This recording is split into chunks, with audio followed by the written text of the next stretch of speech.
Bienvenidos a Fútbol Entre Líneas. Hoy les traigo un análisis táctico del rendimiento de Bolivia en el partido contra Perú por eliminatorias.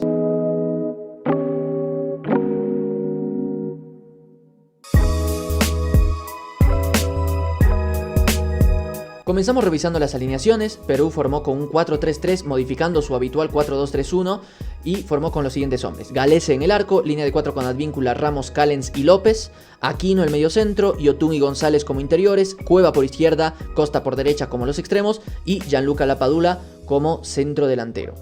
En Bolivia el sistema fue 4-4-2 que mutaba bastante por la movilidad de algunos jugadores y Bolivia formó con novedades importantes con Lampe en el arco. La primera novedad, Rodrigo Ramallo, habitual extremo que jugó como lateral derecho, novedad importantísima, nunca antes lo habíamos visto en esa posición. Ramallo de lateral derecho, Jusino y Aquín los centrales y Sagredo por izquierda. La dupla de volantes centrales, Saucedo con Moisés Villarroel, un poquito más retrasado Saucedo, un poquito más adelantado Moisés. Roberto Carlos y Juan Carlos Arce los extremos. Martins y Algarañaz, o Algarañaz y Martins, los delanteros. Martins como centro delantero, Algarañaz un poquito más retrasado, ¿no? Un poquito nada más. A la hora de defender, el sistema de Perú cambiaba a un 4-1-4-1 con el retroceso de los extremos. Se estrechaba bastante tanto la línea de defensas como la línea de centrocampistas, y Aquino estaba muy atento a los espacios entre líneas, entonces se estrechó bastante los espacios en esa zona. Como era lógico, el primer tiempo lo planteó Perú de forma bastante defensiva con un bloque bajo, y Bolivia tuvo que instalarse o se instaló en campo rival, y este bloque bajo estrecho de Perú complicó bastante el juego de Bolivia. ¿Cuáles fueron las armas de Bolivia? ¿Qué era más o menos lo que intentó Bolivia en este primer tiempo?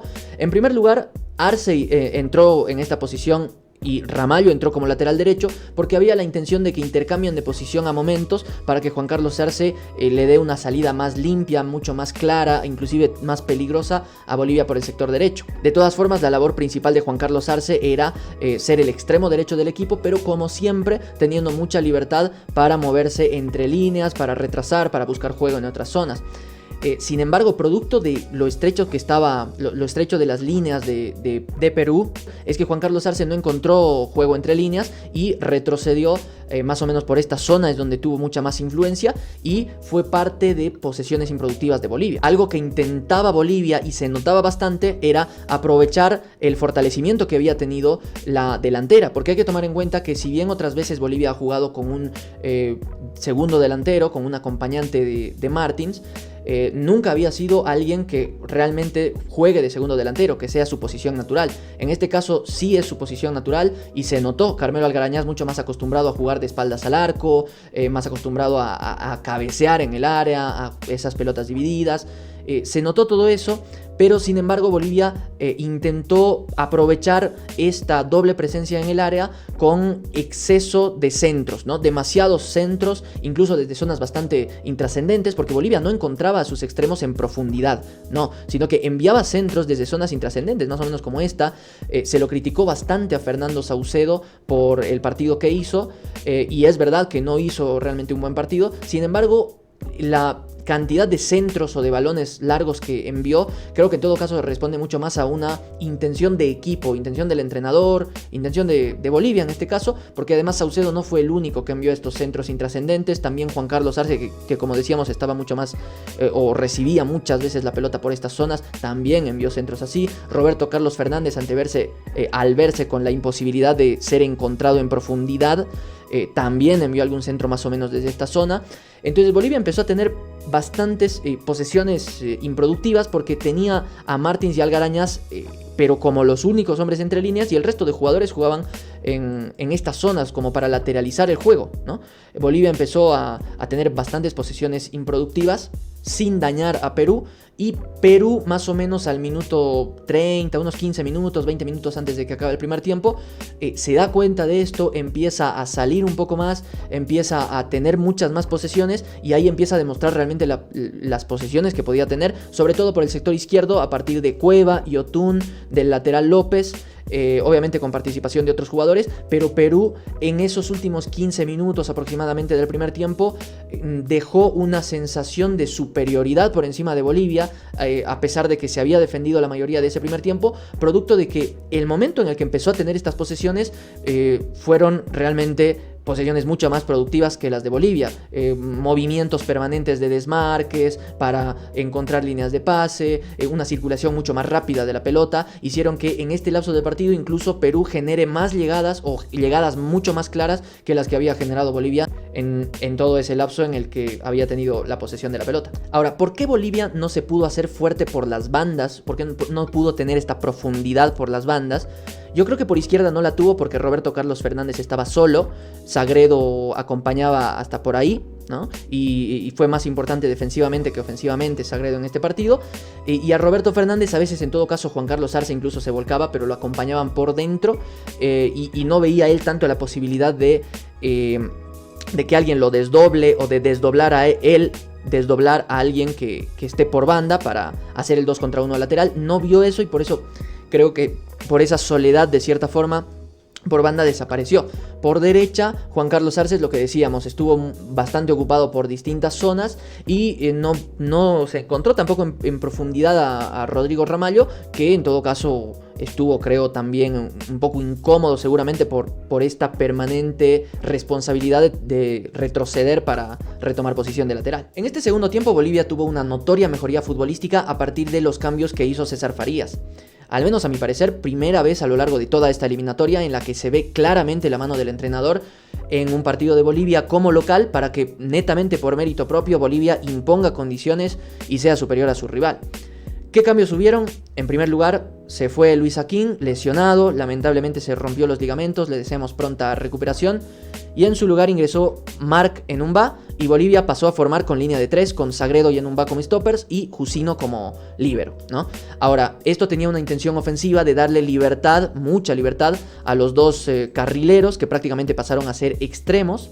Y para esto Farías entendió bien que Bolivia necesitaba reforzar el centro del campo y lo reforzó con Leonel Justiniano, que ingresó en lugar de Moisés Villarroel, que ya estaba amonestado y además de eso no tiene tantas cualidades de marca como las tiene Justiniano, ¿no?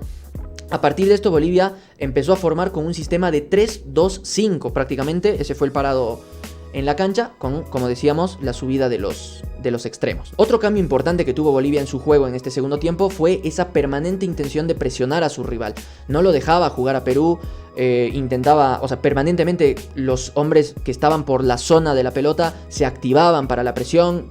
Hubieron varias progresiones que intentaba Perú, especialmente por su zona izquierda, que le costaron pérdidas, porque Bolivia recuperaba pelotas a partir de la activación de sus distintos jugadores. Se activaba Ramallo, Algarañaz, Martins, Saucedo, Justiniano, achicaban bien los espacios y no dejaban jugar a Perú. A partir de esto Bolivia fue superior a Perú y tuvo más espacios y mucho más juego, sobre todo también respaldado en la cantidad de gente que tenía en zonas ofensivas, ¿no? Arce moviéndose entre líneas, Roberto Carlos y Arce juntándose mucho por el sector izquierdo, Enumba mandándose en alguna ocasión para atacar por derecha con Rodrigo Ramallo y teniendo el respaldo de Justiniano y Saucedo, que para mí Justiniano fue el mejor hombre de Bolivia en este segundo tiempo, leyendo muy bien cuándo presionar, cuándo no, y haciéndose importante del equipo tanto para recuperar balones como para hacer una opción de pase atrás siempre que las cosas no salgan bien adelante, ¿no? Sumado a todo esto, otro problema que tuvo Perú a lo largo del partido fue que se desgastó de más y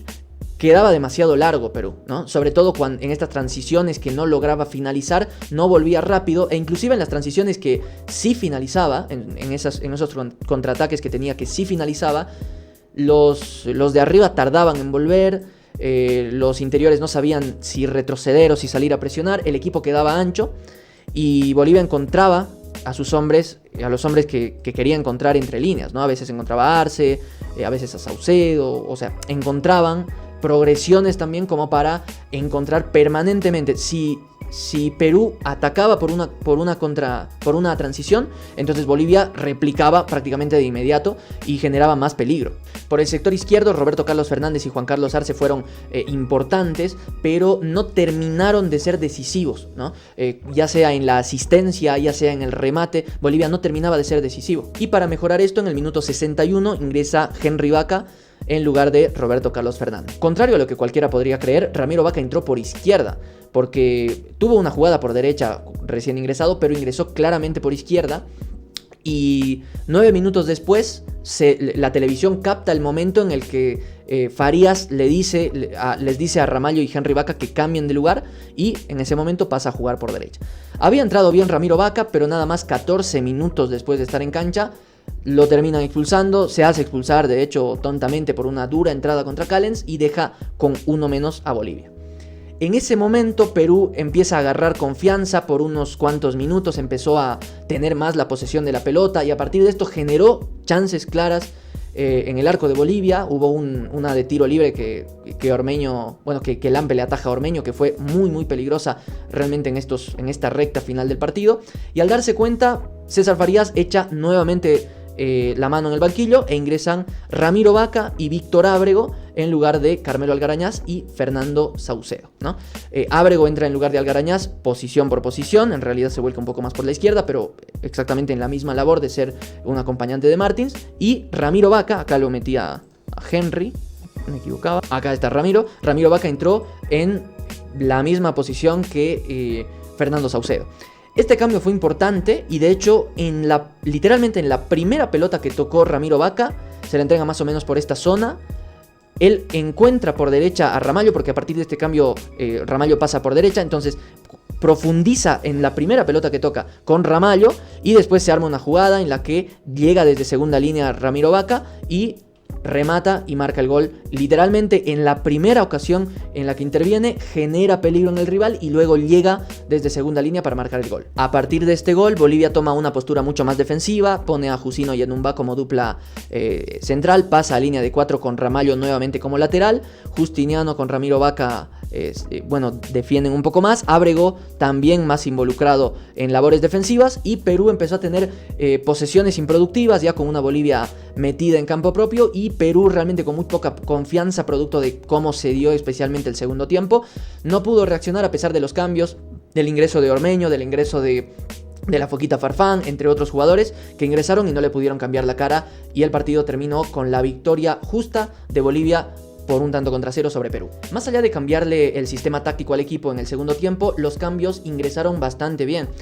Marc Enumba ingresó bien, incluso con intenciones ofensivas a momentos como stopper, mandándose por el sector derecho, defensivamente también bastante prolijo en salida. Leonel Justiniano, que para mí fue el mejor jugador del segundo tiempo en Bolivia, creo que entró y fue fundamental para darle equilibrio a la selección, fundamental por las pelotas que recuperaba, porque sabía interpretar cuándo presionar, cuándo no, y complicó realmente a Perú a partir de esas situaciones. Henry Vaca, que había entrado realmente bien, pero comete esa tontería que lo deja fuera también del siguiente partido. Y Ramiro Vaca, que fue determinante no solo en el gol, sino en transiciones o en jugadas posteriores en las que Perú ya estaba jugado, dejaba muchos espacios, y a partir de Ramiro Vaca también Bolivia encontró progresar mucho más rápido en la cancha y encontrar a sus delanteros.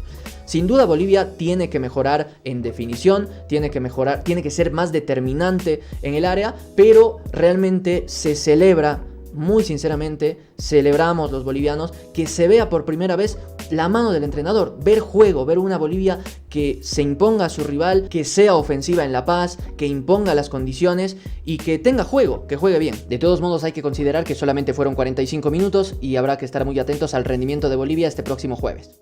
Si te gustó el video, no olvides darle like y suscribirte a Fútbol Entre Líneas, y de esa forma nos reencontramos en el próximo análisis táctico.